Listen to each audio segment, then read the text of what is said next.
charming language. I know perfectly well that I look quite plain after my German lesson. Child, you know how anxious your guardian is that you should improve yourself in every way. He laid particular stress on your journey before he left for town yesterday. Uncle Jack is so very serious. Sometimes he is so serious I don't think he can offer me quite well. Your guardian enjoys the best of health. His gravity of demeanor is especially to be commended. I know no one who has a higher sense of duty and responsibility. I suppose that is why he often looks a little bored when we three are together. Oh, Cecily! I am surprised at you. Mr. Worthing has many troubles in his life. Idle merriment and triviality are out of place in his conversation. And you must remember his constant anxiety about that unfortunate young man, his brother. I wish Uncle Jack would allow that unfortunate young man, his brother, to come down here sometime. We might have a good influence on him, Miss Prism. I'm sure you certainly would. You know German. And geology. And things of that kind influence a man very much. I do not think that even I could produce any effect on a character who, by his brother's own admission, is irretrievably weak and vacillating. Indeed, I'm not sure that I would desire to reclaim him. I am not in favor of this modern mania of turning bad people into good people at a moment's notice. As a man sows, so shall he reap. Put away your diary, Cecily. Honestly, I do not see why you keep a diary at all. I keep a diary in order to enter all the wonderful secrets of my life. If I didn't write them down, I should probably forget all about them. Memory, my dear Cecily, is the diary that we all carry about with us. Yes, but it usually chronicles the things that have never happened and couldn't possibly have happened. I believe memory is responsible for nearly all the 3-volume novels that exist. Do not speak slightingly of the 3-volume novel, Cecily. I myself wrote one in my earlier days. Did you really, Miss Prism? How wonderfully clever you are! I hope it did not end happily. I don't like novels that end happily. They depress me so much. The good ended happily, and the bad unhappily. That is what fiction is. I suppose so, but it seems very unfair. And was your novel ever published? Alas, no. The manuscript was unfortunately abandoned. I use the word to mean lost or mislaid. To your work, child, please, these speculations are property. But I see dear Dr. Chasuble coming up through the garden. Dr. Chasuble! Oh, this is indeed a pleasure. And how are we this morning? Miss Prism, you are, I trust, well. Miss Prism has just been complaining of a slight headache. I think it would do her so much good to have a short stroll with you in the park, Dr. Chasuble. Cecily, I have not mentioned having a headache. No, that, Miss Prism, I instinctively felt that you had a headache. Indeed, I was thinking about that and not about my German lesson when he came in. I hope, Cecily, you are not inattentive. No, I'm afraid I am. It is strange. Were I fortunate enough to be Miss Prism's pupil, I would hang upon her lips. I spoke metaphorically, of course.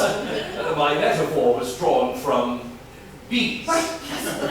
Mr. Worthing, I suppose, has not returned from town yet? Oh, we do not expect him until Monday afternoon. Ah, yes, he usually likes to spend his Sunday in London.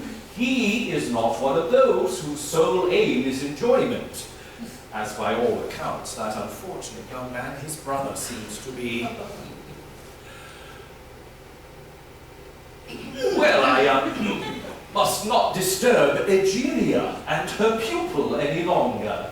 Egeria? My name is Letitia, Doctor. A classical allusion, merely, drawn from the pagan authors. You know the tale of Egeria, yes? You know the tale of Egeria. You don't? Well, Egeria Dear Doctor, I will have a stroll with you. I find I have a headache after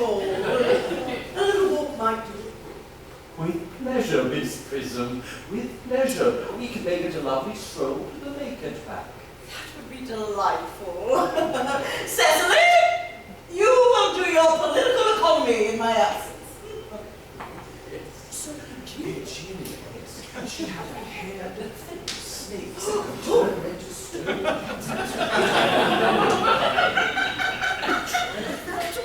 That's why I say weaving the babies.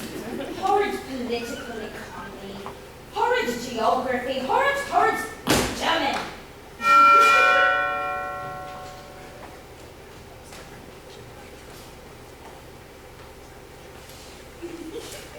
Hello, I'm Cecily, and you're the Merriman, and I need you to answer the door.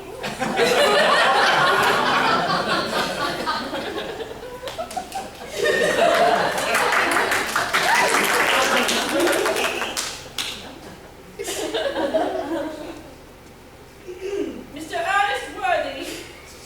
Do I read the next line? The Albany.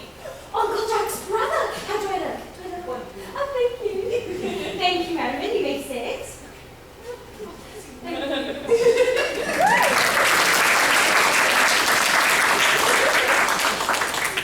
I have never met any really wicked person before. I feel a bit frightened. I'm so afraid he will look just like everyone else. He does! You are my little cousin Cecily, I am sure. That is a mistake. I am not little. In fact, I am more than usually tall for my age. But I am your cousin Cecily. And you are Uncle Jack's brother, my cousin Ernest. My wicked cousin Ernest. Oh, you mustn't think I'm wicked, Cecily. I'm not really that wicked. If you were not, then you've certainly been deceiving us all in a very inexcusable manner. Well, now that you mention it, I have been very bad in my own small way. I don't think you should be so proud of that. Though I'm sure it must have been very pleasant. Oh, it's much pleasanter being here with you. I can't understand how you were here at all. Uncle Jack won't be back till Monday afternoon. Oh, that's a terrible disappointment to me. I'm obliged to go up by the first train on Monday morning. I have a business appointment I am anxious to miss. Couldn't you miss it anywhere but in London? No, the appointment is in London. Well, I know, of course, how important it is not to keep a business engagement. That is, if one wants to retain any sense of the beauty of life. But still, you'd better wait till Uncle Jack arrives. I know he wants to speak to you about your emigrating. About my what? You're emigrating. He's gone up to buy your outfit. I certainly wouldn't let Jack buy my outfit. He has no taste in neckties at all. I don't think he'll be requiring neckties. Uncle Jack is sending you to Australia. Australia? I should die. Well, he said at dinner Wednesday night that you have to choose between this world, the next world, and Australia. Well, the accounts I've received of the next world and Australia are not particularly encouraging. This world is good enough for me. Yes, but are you good enough for it? I'm afraid not. That's why I was hoping you might reform me. You might make it your mission, Cecily, if you don't mind. I'm afraid you've no time this afternoon. Well, would you mind my reforming myself this afternoon? I think you should try. I will. I feel better already. You're looking a little worse.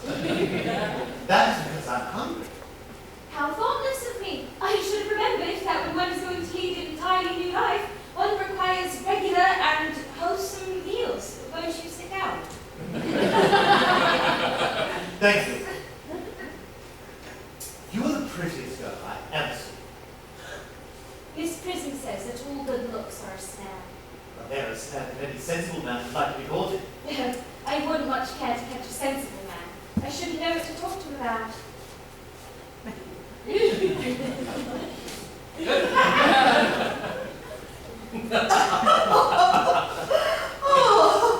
Oh, you are much too much alone, dear Dr. Chasuble. You should get married.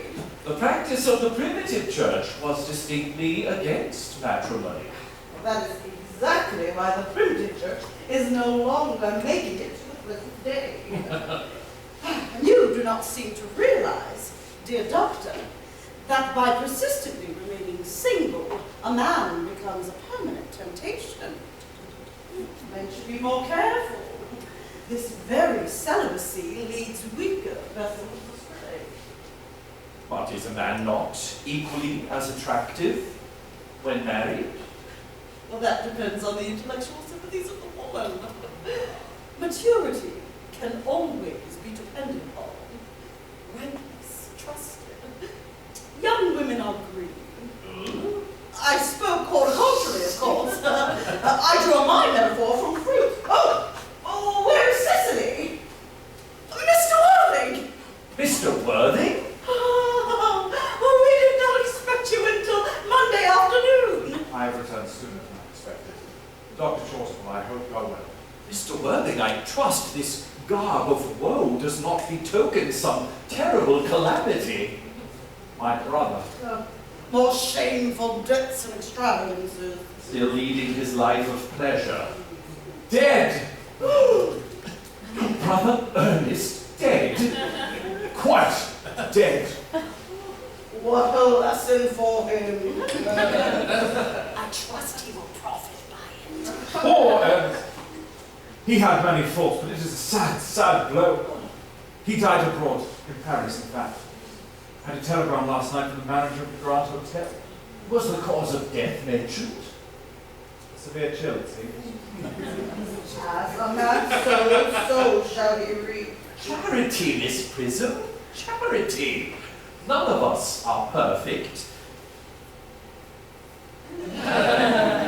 I myself am peculiarly susceptible to drafts. Oh, will the interment take place here? No, he seems to express a desire to be buried in Paris. Paris? I fear that hardly points to any very serious state of mind at the last. You would, no doubt, wish me to make some slight allusion to this tragic domestic affliction next Sunday. Dr. Chaucerville, I am glad you're here. I suppose you know how to christen all right. I mean, of course, you are continually christening, aren't you? It is, I regret to say, one of the rector's more constant duties in the parish. I have often tried to speak to the poorer classes on the subject, but they do not seem to know what it is. But is there any particular infant in whom you're interested, Mr. Worthing? Your brother was, I believe, unmarried, was he not? Oh, yes. Those who live entirely for pleasure usually are. But it's not for any infant, dear doctor. I am very fond of children. Now, the fact is, I would like to be christened myself this afternoon if you had nothing better to do. But surely, Mr. Worthing, you've been christened already. I don't remember anything about it. But have you any grave doubts on the subject? Oh, I certainly intend to have. Though I wonder if you think I'm a bit too old now. Not at all. The sprinkling and indeed the immersion of adults is a perfectly canonical practice. Immersion? Oh, you need have no apprehensions. Sprinkling is all that is necessary. Or indeed, I think advisable. Our weather is so changeable. But now, Mr. Worthing, I think that I should leave you. This prison. Oh, but I also need to ask you, at what hour would you wish the ceremony performed? Oh, I think I might trot around about 5 minutes. Perfectly, perfectly. I have 2 similar ceremonies to perform at that time. A case of twins which occurred recently in one of the outlying cottages on your own estate. Poor Jenkins the carter, a most hard-working man. No, I don't think it would be much fun to be christened along with other babies. Challenge. 5:30. Admirably. And now, Mr. Worthing, I will not venture any longer into a house of sorrow. I would merely beg you not to be too much bowed down in my grief. That which seems bitter trials are often blessings in disguise. It seems to me a blessing of an extremely obvious kind. Uncle Jack, I'm pleased to see you back. Cecily! What is the matter, Uncle Jack? Do you look happy? I have got such a surprise for you. Who do you think is in the dining room? Your brother! Oh!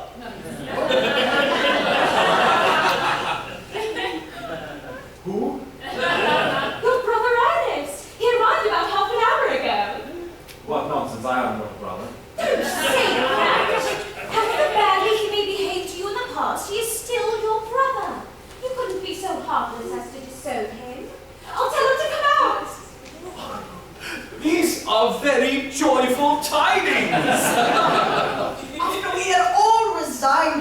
does to his loss, his sudden return seems peculiarly distressing. My brother is in the dining room.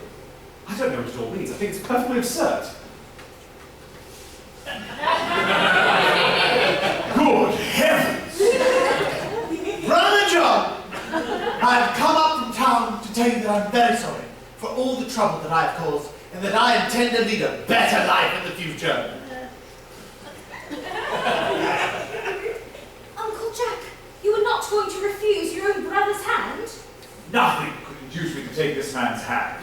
I think he's coming down here disgraceful. He knows perfectly well why. Uncle Jack, do be nice. There is some good in everyone. Ernest has just been telling me about his poor invalid friend, Mr. Bunbury. He goes to visit so often. And surely there must be some good in someone who's kind to an invalid. He's been talking about Bunbury, has he? Oh, yes. He's telling me all about poor Mr. Bunbury and his terrible state of health. Bunbury? I won't have him talking to you about Bunbury or about anything else. Of course, I admit the faults are all on my side, but I must confess, Brother John's coldness to me is peculiarly painful.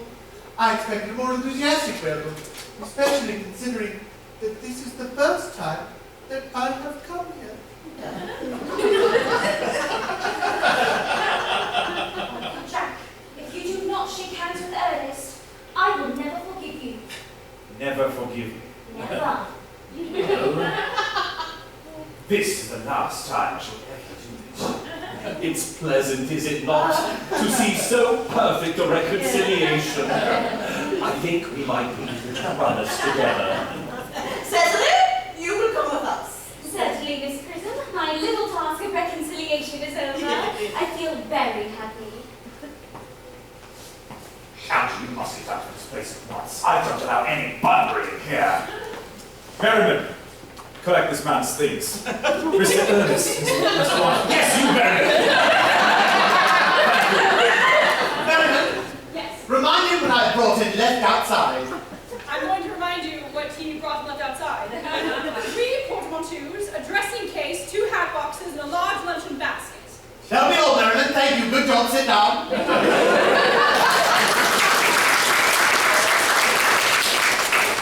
I'm afraid I can't stay more than a week this time. Then I shall order the dog cart at once, so you may answer your call back to town. What a fearful liar you are, Jack. I haven't been called back to town at all. Yes, you have. I didn't hear anyone called in. Your duty as a gentleman calls you back. My duty as a gentleman has never interfered with my pleasures in the smallest degree. Oh, I can quite understand that. Well, Cecily is a darling. You are not to talk of Miss Carter that way. I don't like it. Well, I don't like your dark clothes. You look perfectly ridiculous. Why on earth don't you go up and change? It is perfectly childish for you to be in deep mourning for a man who is in actuality staying with you in your house for a week as a guest. I call that grotesque. Well, at any rate, it's better than being always overdressed as you are. If I am occasionally overdressed, I always make up for it by being immensely overeducated. Your vanity is ridiculous, your conduct an outrage, and your presence in my garden utterly absurd. This Bunburying, as you call it, has not been a great success to you.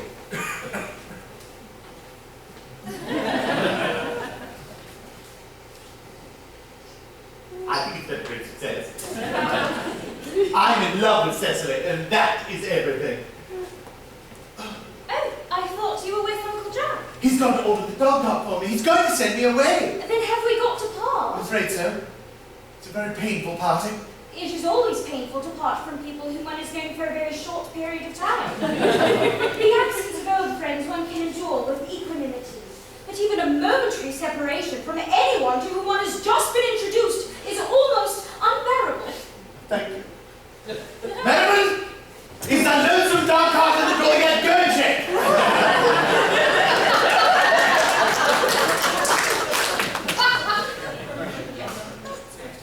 Yes.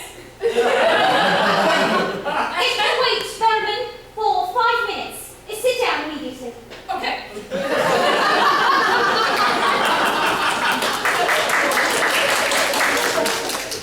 I hope I shall not offend you, Cecily, if I state quite openly and frankly that you seem to me to be in every way the visible personification of absolute perfection. I think your frankness does you great credit, Ernest. If you will allow me, I will copy your remarks into my diary. Do you really keep diary? Oh, yes.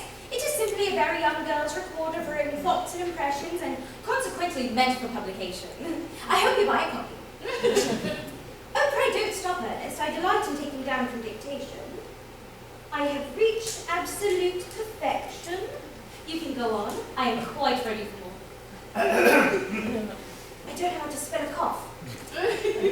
Cecily, ever since I first looked upon your wonderful and incomparable beauty, I have dared to love you wildly, passionately, devotedly, and hopelessly. I don't think you should tell me that you love me wildly, passionately, devotedly, hopelessly. Hopelessly doesn't seem to make much sense, does it? Cecily? Merriman, is the dark card still waiting?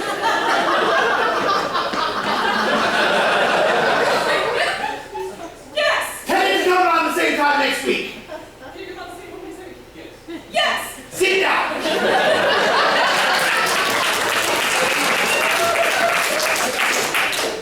Uncle Jack would be very much annoyed to know you were staying on till next week at the same hour. I don't care about Jack.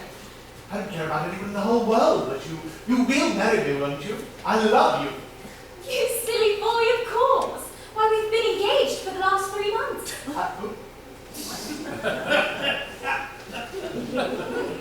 The last 3 months? Yes, it'll be exactly 3 months on Thursday. But how did we become engaged? Well, ever since dear Uncle Jack first confessed to us that he had a younger brother who was very wicked and bad, you of course appointed the chief topic of conversation between myself and Miss Prism, and a man who is much talked about is always very attractive. One feels there must be something in him after all. I dare say it was foolish of me, but I fell in love with you, Ernest. Darling. And when was the engagement actually set? On the 14th of February last. Valentine's Day. Worn out by your entire ignorance of my existence, I was determined to end the matter one way or another, and after a long struggle with myself, I accepted you. The next day I bought this little ring in your name, and this is the bangle with the true lover's knot that I promised you always to wear. Did I get you this? It was very pretty, isn't it? Oh yes, you've wonderfully good taste then. It's the excuse I've always given for your leading such a bad life. And this is the box in which I keep all your dear letters. My letters? My own sweet Cecily, I've never written you any letters. You need hardly remind me of that, Ernest. I remember only too well that I was forced to write your letters for you. I wrote always 3 times a week, and sometimes oftener. But do let me read them, Cecily. No, I couldn't possibly. They would make me far too conceited. The 3 you wrote me after I'd broken off the engagement are so beautiful and so badly spelled, I can hardly read them without crying a little. But was the engagement ever broken off? Of course it was, on the 22nd of last March. You may read the entry if you like. Today, I broke off my engagement with Earnest. I feel it is better to do so. The weather still continues charming. Why on earth did you break it off? What did I do? I have done nothing, Cecily. I'm very much hurt indeed to hear that you broke it off, particularly when the weather was so charming. It would hardly have been a really serious engagement if it hadn't been broken off at least once. But I forgave you before the week was out. What a perfect angel you are, Cecily. You dear romantic boy. And you'll never break off your engagement again? I don't think I could break it off now that I've actually met you. Besides, of course, there is the question of your name.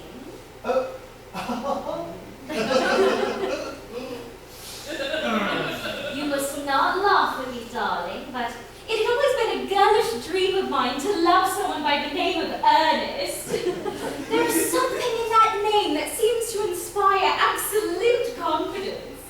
I pity any poor married woman whose husband is not called Earnest. But my dear sweet child, you don't need to say that you couldn't love me if I had some other name. But what name? Oh, any name you like. Algernon, for instance. It's a good name, isn't it? But I don't like the name of Algernon. But I really don't see why you should object to the name of Algernon. It's not at all a bad name. In fact, it's a very aristocratic name. Half the chaps are going to the bankruptcy court called Algernon. But seriously, if I were Algernon, couldn't you love me?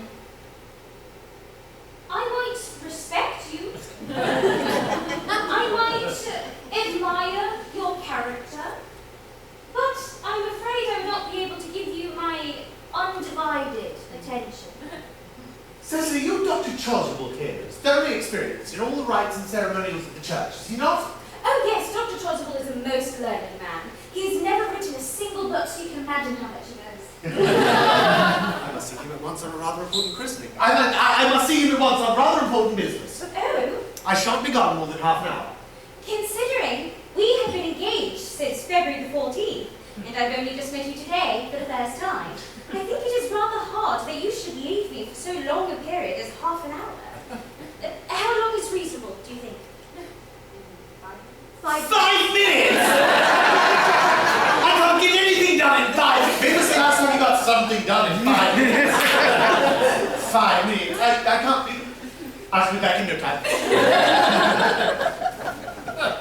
What an impetuous boy he is! I like his hair so much. What do you think of it? I must enter his proposal into my diary. Oh, Merriman, do you want to know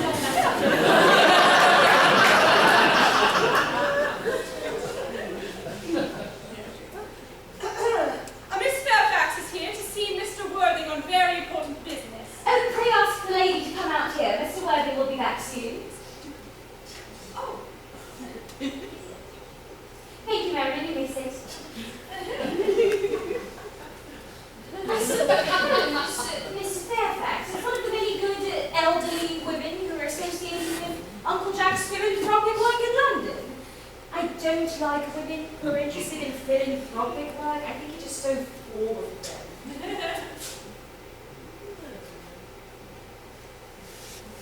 Pray let me introduce myself to you. My name is Cecily Cardew. Cecily Cardew? What a very sweet name. If something tells me we're going to be great friends, I like you already more than I can say. My first impressions of people are never wrong. How nice of you to like me so much after we've known each other such a comparatively short time. Pray sit down. No, I may call you Cecily, may I not? With pleasure. And you will always call me Gwendolyn, won't you? If you wish. And that is all quite certain, is it not? I hope so. Perhaps now might be a favourable opportunity for my mentioning who I am. My mother is Lady Bracknell. Congratulations. Essentially, my mother's views on education are remarkably strict. She has brought me up to be extremely short-sighted. It is part of her system. Do you mind by looking at you through my glasses? Oh, not at all, Gwendolyn. I am very fond of being looked at.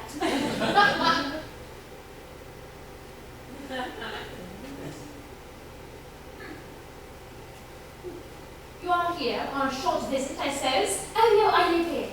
Really? Your mother, no doubt, or some female relative of advanced years, resides here also.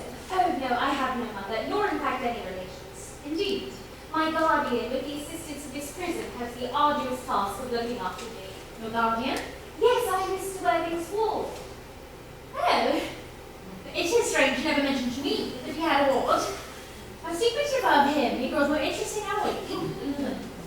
I am not sure, however, that this news inspires me with feelings of unmixed delight. Oh, I am very fond of you, Cecily. I've liked you ever since I met you. But now that I am understated, now that I know that you are Mr. Worthing's ward, I can't help expressing a wish that you were a little bit older than you appear to be. Not quite so very alluring in appearance.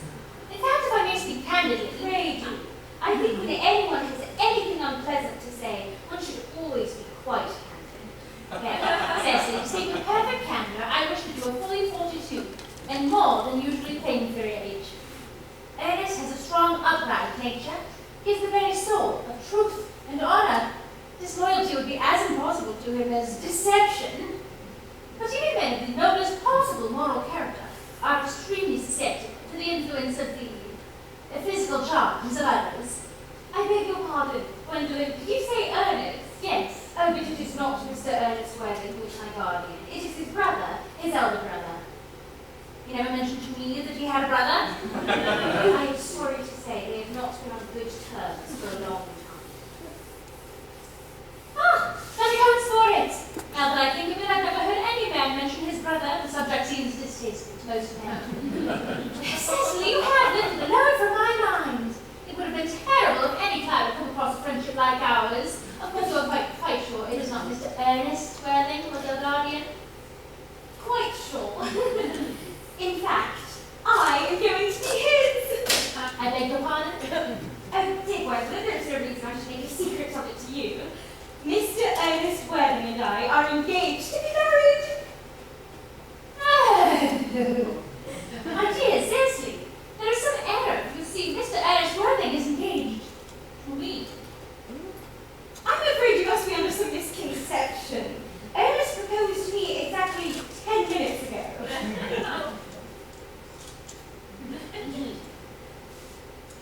It is very curious. You see, he asked me to be his wife yesterday afternoon at 5:30. If you care to verify the incident, pray do so. I never travel without my diary. One should always have something sensational to read on the train. I'm so sorry, dear Cecily, if there's any disappointment to you. But I am afraid I do have with prior claim. It would distress me more than I can tell you, dear Gwendolyn, if it caused you any mental or physical anguish. But I feel bound to point out that since Earnest proposed to you, he clearly has changed his mind. Unless he's forgotten himself by some sort of entrapment. Do you suggest, Miss Fairfax, that I entrapped Earnest into an engagement? How dare you! This is no time for wearing the shallow mask with manners. It is obvious that our social spheres have been widely different. Quite a lovely country house, Miss Cardew. So glad you like it, Miss Fairfax. Personally, I cannot understand how anybody manages to exist in the country, if anybody who is anybody does. The country always bores me to death. May I offer you some tea, Miss Fairfax? Oh, thank you. Detestable girl. But I require tea. Sugar? No, thank you. Sugar is not fashionable anymore.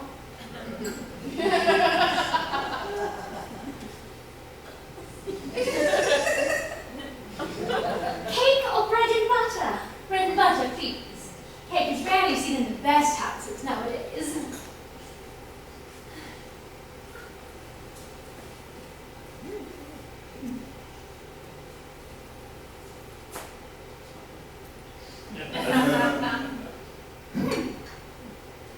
You have filled my tea with lumps of sugar. Oh.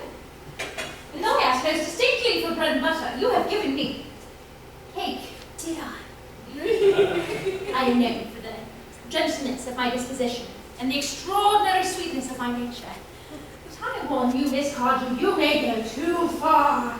To say that my poor innocent trusting boy from the machinations of any other girl, there are no lengths to which I would not go.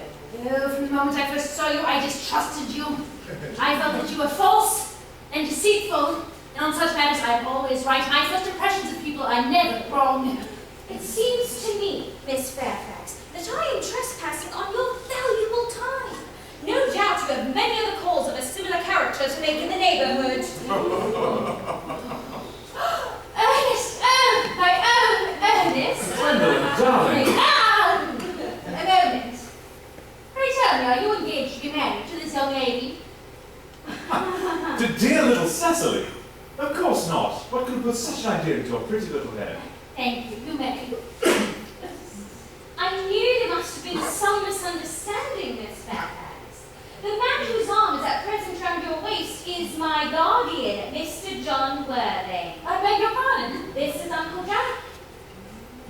Jack. Here is Ernest. My own love. A moment, Ernest. May I ask you, are you engaged to be married to this young lady? What, young lady? Come here, Gwendolyn. Yes, good heavens, Victor, Gwendolyn. Of course not. What could put such an idea into your pretty little head? Thank you. You may. We should go. There is some slight error, Miss Cardew. The gentleman who is currently embracing you is my cousin, Mr. Algernon Moncrief. Algernon Moncrief? Are you called Algernon? I cannot deny it. Is your name really I could deny anything if I liked. I could deny anything at all. But my name certainly is John. It's been John for years. A gross deception has been practiced on both of us. Oh, my poor wounded Cecily! My dear brother, You will call me sister, won't you? there is just one question I'd like to be allowed to ask my God. An admirable idea. There is one question I would like to be allowed to put to you, Mr. Worthing. Where is your brother Ernest? We are both engaged to be married to your brother Earnest. So it is a matter of some importance that we know where your brother Ernest is at this moment. Gwendolyn. Cecily. It's been very painful for me to be forced to speak the truth. It is the first time in my life I've ever been put in such a painful position. I will tell you, quite frankly, I have no brother Ernest. I have no brother at all. I've never had a brother, nor do I ever intend to have a brother. No brother at all? None? Not even of any kind. Never, not even of any kind, nor shall I. It is clear, dear Cecily, that neither of us is engaged to be married to anyone. It is not a very pleasant position for a young girl to find herself in, is it? No, let us go to the garden. They will hardly venture to follow us there. No, men are so cowardly, aren't they?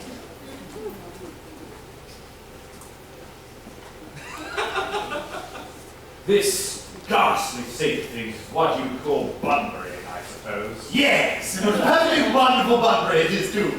The most wonderful Bunbury I've ever had in my entire life. You've no right whatsoever to Bunbury here. That is absurd. One has a right to Bunbury anywhere one chooses. Every serious Bunburyist knows that. Serious Bunburys, good heavens! Well, one must be serious about something if one wants to have any amusement in life. I happen to be serious about Bunbury. What on earth you are serious about, I have the remotest idea about everything, I should fancy. You have such an absolutely trivial nature. Well, the only small satisfaction I have in the whole of this wretched business is that your friend Mr. Bunbury is quite exploded. Won't be able to run down to the country quite so often as he used to, dear Algy. A very good thing, too. Your brother is a little off colour, isn't he, Jack? You won't be able to disappear down to London quite so often as your wicked custom was. Not a bad thing, either. As for your conduct toward Miss Cardew, I must say, you're taking in a simple, sweet, innocent girl like that is quite inexcusable. Say nothing of the fact that she is my ward. I can see no possible defence at all. You're deceiving a brilliant, clever, thoroughly experienced young lady like Miss Fairfax, to say nothing of the fact that she is my cousin. I want to be engaged to Miss Gwendolyn, that is all. I love her. And I simply wanted to be engaged to Cecily. I adore her. There is certainly no chance of your ever marrying Miss Cardew. I don't think there's much likelihood, Jack, of you and Miss Fairfax ever being united. That is no business of yours. If it was my business, I wouldn't talk about it. Very bold, stuff one's business. Only people like stockbrokers do that. They're merely dishonest.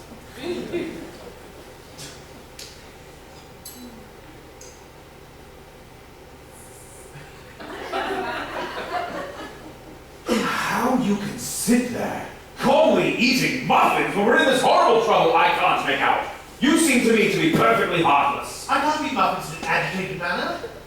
Both would probably get on my car. One must always eat muffins quite calmly. It is the only way to eat them. I say it is perfectly heartless to eat muffins at all under the circumstances. When I'm sick, eating is the only thing that consoles me. At the present moment, I'm eating muffins because I'm unhappy. Besides, I'm particularly fond of muffins. Well, that is no reason why you should eat them all in such a greedy way.